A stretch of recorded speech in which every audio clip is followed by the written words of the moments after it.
All right, guys, we are coming to an end of our book, and I was going to do a grand finale of Somewhere Awesome on campus, but they are mowing this morning, and it is pretty loud.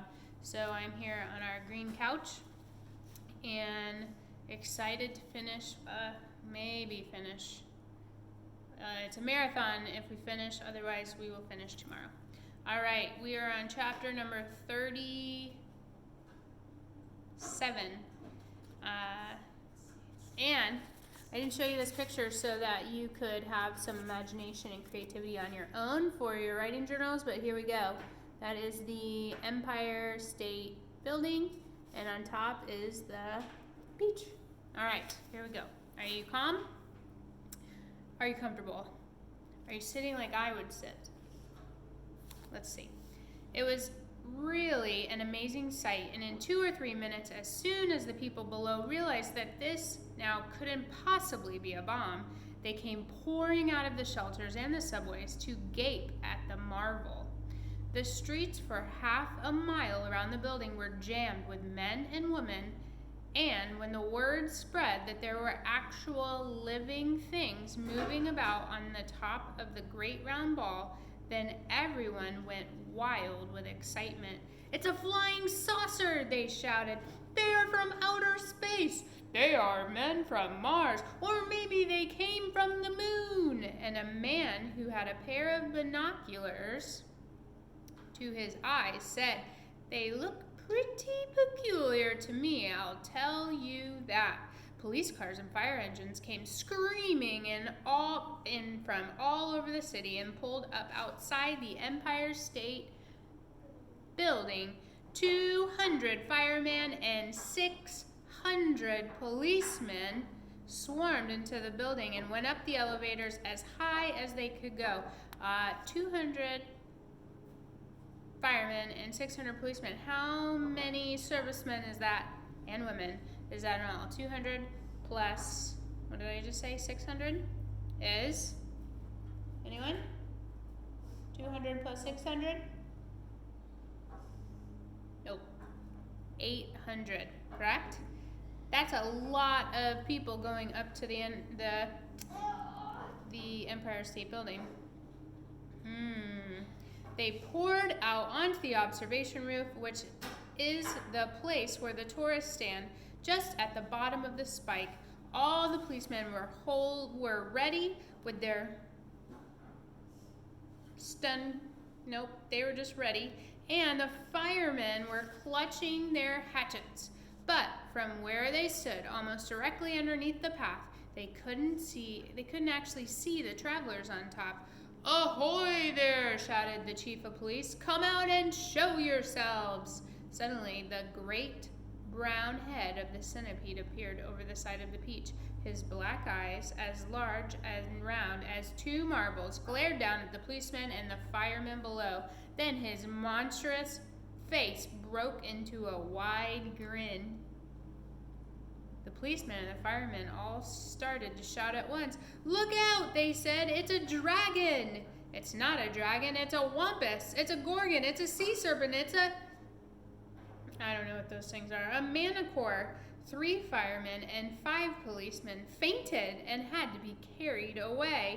"It's a snozwinger," cried the chief of police. "It's a wing-a-doodle," yelled the head of the fire department. The centipede kept on grinning. He seemed to be enjoying enormously the commotion, that means the chaos or the movement that he was causing. "Now see here," shouted the chief of police, cupping his hands to his mouth. "You listen to me. I want you to tell me exactly where you've come from." "We've come from thousands of miles away," the centipede shouted back, grinning more broadly than ever and showing his brown teeth. Gross. "There you are," cried the chief of police. "I told you they came from Mars." Did they come from Mars? No. They came from what country? England. Very good. "I guess you're right," said the head of the fire department. At this point, the old green grasshopper poked his huge green head over the side of the peach along with the centipedes. 6 more big, strong men fainted when they saw him. "That one is an oink," screamed the head of the fire department. "I just know it, it's an oink." "Or a cockatrice," yelled the chief of police. These are strange words. "Stand back, men. It may jump down on us at any moment." "What on earth are they talking about?" the old green grasshopper said to the centipede. "Search me," the centipede answered, "but they seem to be in an awful stew about something." Then Miss Spider's large, black, murderous-looking head, which to a stranger was probably the most terrifying of all, appeared next to the green grasshoppers. "Snakes and ladders," yelled the head of the fire department. "We are finished now. It's a giant scorpula." "It's worse than that," cried the chief of police. "It's a very vermicious nid.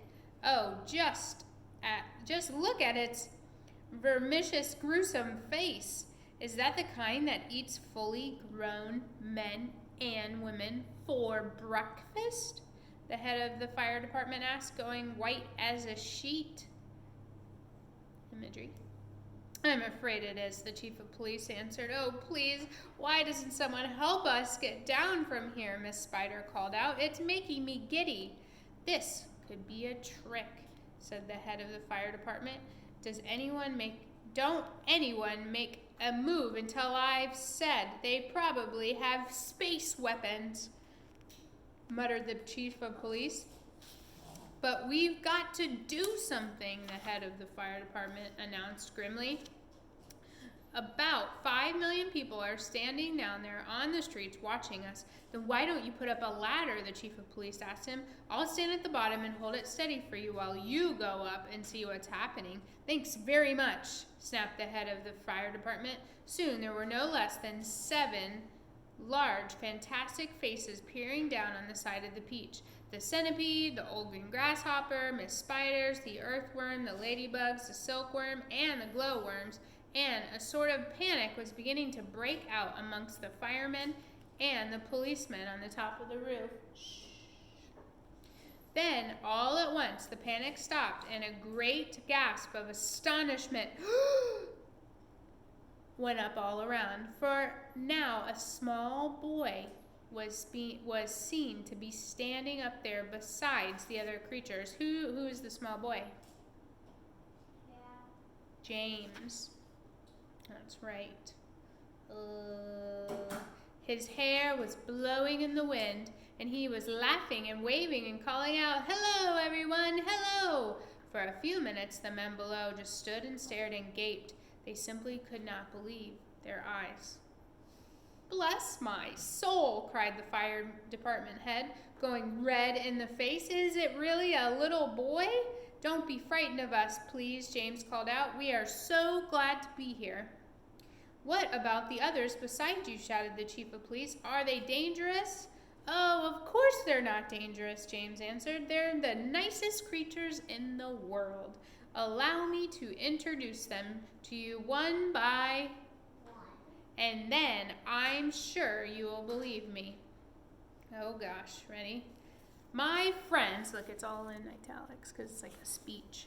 "My friends, this is the centipede, and let me make it known. He is so sweet and gentle that although he's overgrown, the Queen of Spain again and again has summoned him by phone to babysit and sing and knit and be a chaperone when nurse is off and all the royal children are all alone. The earthworm, on the other hand," said James, beginning to expand, "is great for digging up the land and making old soils newer. Moreover, you should understand he would be absolutely grand for digging subway tunnels and for making you a sewer." The earthworm blushed and beamed with pride. Miss Spider clapped and cheered and cried, "Could any words be truer?" "And the grasshopper, ladies and gents, is a boon in millions and millions of ways. You have only to ask him to give you a tune, and he plays and plays and he plays and plays. As a toy for your children, he's perfectly sweet. There's nothing so good in the shops. You've only to tickle the soles of his feet, and he hops and he hops and he hops. He can't be very fierce, explained the head of all the police. Ooh, look at this. I want to see it, Mama. Okay. Can't really see. And now, without excuse, I'd like to introduce the charming glowworm, Lower of Simplicity. She is easy to install on your ceiling or your wall, and although this smacks of certain eccentricity, it's really rather clever, for thereafter you will never have the slightest need for using electricity, and which no less than 52 policemen cried. If this is true, that creature'll get some fabulous publicity. And here we have Miss Spider with a mile of thread inside her, who has personally requested me to say that she's never met Miss Muffet. Hello. On her charming little tuffet. If she had, she'd not have frightened her away. Should her looks sometimes alarm you, then I don't think it would harm you to repeat at least 100 times a day. Go, you gotta go. I must never kill a spider. I must only help and guide her, and invite her in the nursery to play. The police all nodded slightly, and the firemen smiled politely, and about a dozen people cried, "Hooray!" And, oh gosh, I have 5 minutes. And here's my darling ladybug, so beautiful, so kind, my greatest comfort since the trip began. She has 400 children, and she's left them all behind. But they're coming on the next peach if they can, the cops cried. She's entrancing. All the firemen started dancing. And the crowds all started cheering to a man. And now the silkworm, James went on, whose silk will bear comparison with all the greatest silks there are in Rome and Philadelphia. If you would search the whole world through, from Paraguay to Timbuktu, I don't think you would find one bit of silk that could compare with it. Even the shops in Singapore don't have the stuff, and what is more, the silkworm had, I'll have you know, the honor not so long ago to spin and weave and so impress the Queen of England's wedding dress. And she's already made and sent a waistcoat for your president. Well, good for her, the cops cried out, and all at once a mighty shout went up around the Empire State. Let them down at once. Why wait? Hey, that's not okay. Stop.